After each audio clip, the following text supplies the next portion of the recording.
Bonjour à tous, je suis Mireille, votre coach business. Bienvenue chez Coach Me, ce podcast où je donne la parole aux dirigeants sous un angle différent. Avec authenticité et courage, ils nous partagent les coulisses de leur parcours, leurs défis quotidiens, leurs succès et leurs moments de doute.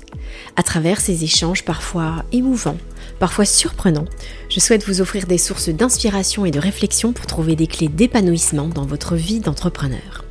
J'espère que vous prendrez autant de plaisir à écouter ces témoignages que j'en ai à les recueillir.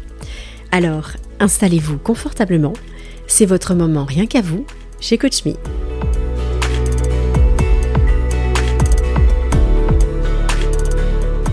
Aujourd'hui, nous allons explorer un sujet fondamental pour tout dirigeant, leadership et synergie, l'art de créer plus que la somme des parties.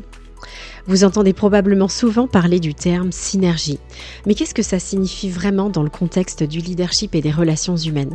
Pourquoi est-ce que certains leaders parviennent à créer des dynamiques d'équipe extraordinaires alors que d'autres peinent à mobiliser leurs collaborateurs ? Comment certains dirigeants nouent-ils des partenariats ou des associations facilement alors que d'autres galèrent à trouver des relations fructueuses et synergiques ? Aujourd'hui, on va s'intéresser à comment créer de la synergie avec différents exemples concrets en montrant à quel point la synergie constitue l'essence même du leadership. Alors tout d'abord, qu'est-ce que le leadership ? Le leadership est souvent perçu comme la capacité d'influencer, d'inspirer ou de diriger des personnes avec un objectif commun. On est d'accord, c'est vrai, mais si on va plus loin, le leadership, c'est avant tout l'art de créer de la valeur à travers les autres. Alors, dans un contexte de relations humaines, le leadership ne se résume pas à une simple addition des compétences individuelles. Il s'agit de créer une dynamique, grâce à la synergie, où la combinaison des forces produit un résultat supérieur à la somme des parties. Je répète, il s'agit de créer une dynamique grâce à la synergie, où la combinaison des forces produit un résultat supérieur à la somme des parties. C'est un peu comme si 1 plus 1 faisait plus que 2. Alors désolé pour les cartésiens, mais vous allez vite comprendre dans l'exemple concret qui va suivre. Imaginez un orchestre. Chaque musicien est un expert de son instrument. Mais ce n'est pas la force individuelle de chaque musicien qui crée la magie. C'est la façon dont leurs talents se combinent harmonieusement sous la direction d'un chef d'orchestre. Et c'est cette harmonie, cette synergie qui crée une expérience unique, un résultat incroyable, des émotions positives, des frissons et vraiment un résultat absolument magique. C'est là que la synergie entre en jeu.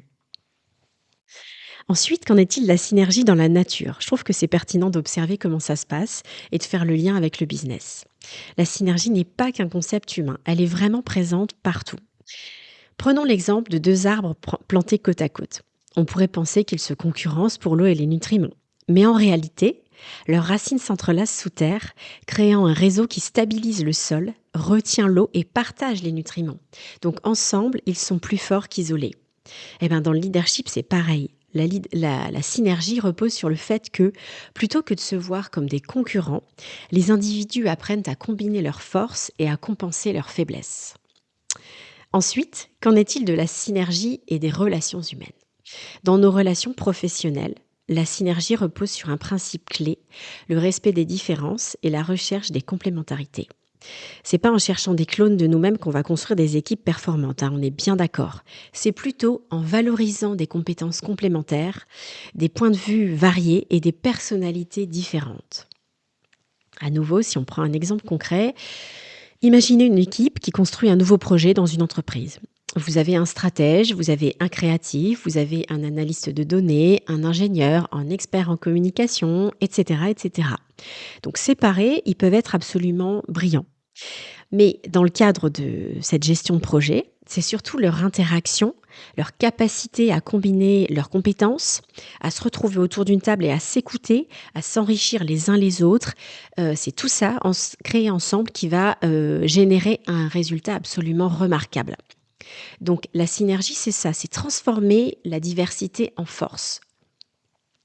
Et c'est d'ailleurs pour ça que j'adore utiliser l'outil des chapeaux de Bono, que j'utilise beaucoup pour faire admettre la multiplicité des points de vue, la complémentarité, envisager aussi que d'autres options sont possibles et nous aider à sortir un peu de notre schéma habituel de pensée. Venons-en maintenant à ce qui nous intéresse le plus, à savoir la synergie dans les affaires. Et pour comprendre la synergie en entreprise, je vais vous parler d'une matrice qui est très intéressante et que je vais vous inviter à vous représenter mentalement alors que je la décris. Il s'agit du schéma des niveaux de communication. Donc pour ça, c'est pas moi qui l'ai inventé, je me suis inspirée du livre passionnant de Stephen Covey qui s'appelle Les 7 habitudes de ceux qui réalisent tout ce qu'ils entreprennent. Je peux que vous conseiller de le lire. Alors, imaginez un graphique avec en abscisse la coopération. Donc de gauche à droite, du plus faible niveau de coopération au plus fort niveau de coopération. Et en ordonnée, vous avez la confiance, de bas en haut, donc du plus faible niveau de confiance au plus haut niveau de confiance. Alors, le premier niveau où on va pouvoir combiner la confiance et la coopération, c'est le niveau défensif, quand la confiance et la coopération sont faibles. À ce moment-là, les relations sont tendues. Chacun se méfie de l'autre, la communication est fermée et les conflits sont fréquents. Le deuxième niveau, c'est quand on avance un petit peu plus vers la droite pour la coopération et vers le haut pour la confiance. À ce moment-là, quand les deux se rejoignent, on est sur un niveau courtois. Ça veut dire que, avec un petit peu plus de confiance et de coopération, on atteint ce niveau de courtoisie. C'est poli, mais c'est pas profond. On évite les sujets sensibles par peur de créer des tensions. Il y a beaucoup de questions de peur aussi dans le fait de pas forcément aller vers la synergie. Peur de la concurrence, peur de pas avoir raison, peur de pas faire entendre uniquement son point de vue, etc. Ensuite, quand on avance un peu et quand on arrive au troisième niveau, c'est là qu'on atteint la synergie gagnant-gagnant. Donc là, c'est quand la confiance et la coopération, quand elles se rejoignent, elles sont fortes. À ce moment-là, la magie opère. On passe d'une logique de compromis à une logique de créativité et d'intelligence collective. Les échanges sont sincères, constructifs, chacun s'engage pour des solutions où tout le monde gagne. Et c'est là que le leadership prend tout son sens. C'est en créant des conditions propices à cette synergie. Alors, je voulais vous parler de mon expérience personnelle, en vous citant 2 exemples où je fais tout pour mettre en œuvre la synergie en action et où franchement, je peux vous témoigner du fait que ça marche. Le premier exemple, c'est le fait que je fasse partie du réseau business qui s'appelle le BNI, donc le Business Network International. On se rencontre en fait entre dirigeants tous les vendredis midi au Luxembourg. Le but, c'est d'apprendre à bien se connaître, à s'inspirer confiance et à se recommander les uns les autres. Donc non seulement on se fait travailler prioritairement de façon réciproque, mais pour aller plus loin, on cherche toujours à trouver des ponts dans nos activités pour élargir notre réseau. Donc, pour y avoir passé déjà une année, je peux vous dire que quand on joue vraiment le jeu de la synergie, ça s'avère très fructueux et que moi, ça m'a vraiment ouvert de superbes portes. Voilà, mais ça suppose qu'on s'engage, qu'on soit assidu dans la présence, qu'on pitch sa boîte 1 minute toutes les semaines en y mettant le cœur et en étant sincère, en montrant tout ce qu'on peut faire, tout en restant naturel et authentique. Mais quand on joue ce jeu-là, vraiment, ça produit ses effets et vous pouvez vraiment trouver des synergies auxquelles vous ne pensiez pas du tout au départ. Par exemple, ce qu'on a fait dernièrement aussi, c'est qu'on a organisé des conférences croisées. On demande à chaque membre d'organiser une petite conférence d'une vingtaine de minutes régulièrement. Et ben là, on a fait des conférences en binôme, ce qui nous a obligés à travailler les uns avec les autres et du coup à apprendre à mieux se connaître et puis à trouver des ponts. Voilà. Le deuxième exemple que je voulais vous citer, c'est le réseau féminin que j'ai créé avec 4 dirigeantes, avec lesquelles on a fondé un podcast qui s'appelle Let's Talk Ladies. Et où on crée des discussions en mode table ronde de dirigeantes sur des thématiques entrepreneuriales qui nous challengent. Grâce à ça, on crée une communauté de dirigeantes qui s'inspirent les unes les autres. On sort de la solitude du dirigeant et c'est vraiment ça aussi, la synergie. On a maintenant un partenariat avec le domaine de la résidence près de Metz qui nous accueille pour enregistrer nos épisodes. On organise des petits déjeuners, des after-work avec du public. Bref, seul on va plus vite, mais ensemble on va plus loin. Et c'est aussi ça la synergie. Alors peut-être que vous dites ok, mais concrètement comment on fait pour créer des synergies ? Je peux vous citer plusieurs axes. Le premier, c'est d'identifier nos besoins de complémentarité en tant qu'entrepreneur. Est-ce que vous avez besoin de chercher de la visibilité? Est-ce que vous avez besoin de gagner de la crédibilité? Est-ce que vous avez clairement besoin de plus de clients, de développer votre chiffre d'affaires, d'embaucher, trouver des partenaires, etc. Donc, identifiez clairement vos besoins de complémentarité.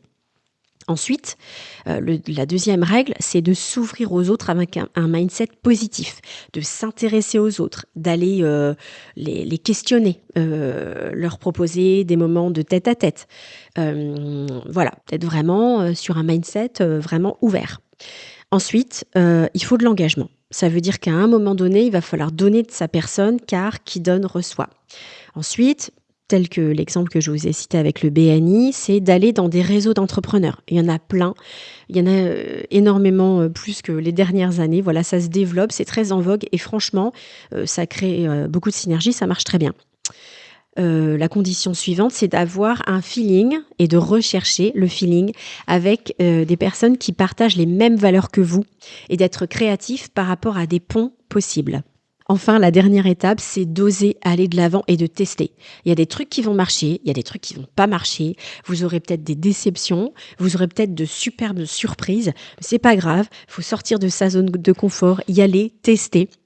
Et je pense que ce qu'il faut retenir, c'est que pour trouver de la synergie, il faut un subtil mélange d'actions concrètes, de choses très pragmatiques, mais aussi d'intuition pour s'orienter vers les bonnes personnes et bâtir la bonne stratégie. Alors, en conclusion de cet épisode, pour résumer, ce qu'on peut dire, c'est que la synergie, ce n'est pas un hasard.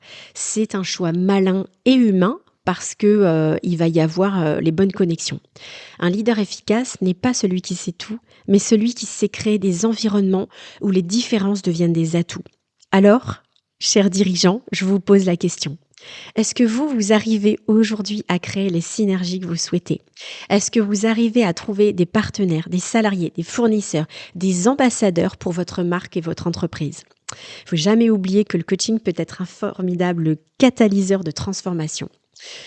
Alors, si en tant que dirigeant, vous avez envie de booster votre leadership, de vous propulser un cran au-dessus et d'activer la synergie pour votre entreprise, je vous invite à me contacter pour voir en quoi je peux éventuellement vous aider et vous proposer, pourquoi pas, un accompagnement sur mesure au sein de la Coaching Academy pour dirigeants. Je vous remercie infiniment d'avoir écouté cet épisode. Si vous l'avez trouvé utile, n'hésitez pas à le partager autour de vous. Ça créera, qui sait, peut-être un déclic à quelqu'un qui a besoin d'entendre ce message. N'hésitez pas à me faire part de vos retours en commentaire, de vos questions. Je serai vraiment extrêmement heureuse d'échanger avec vous. Et rappelez-vous, la vraie force d'un leader réside dans sa capacité à créer de la synergie. Je vous dis à très bientôt pour un nouvel épisode et en attendant, prenez soin de vous.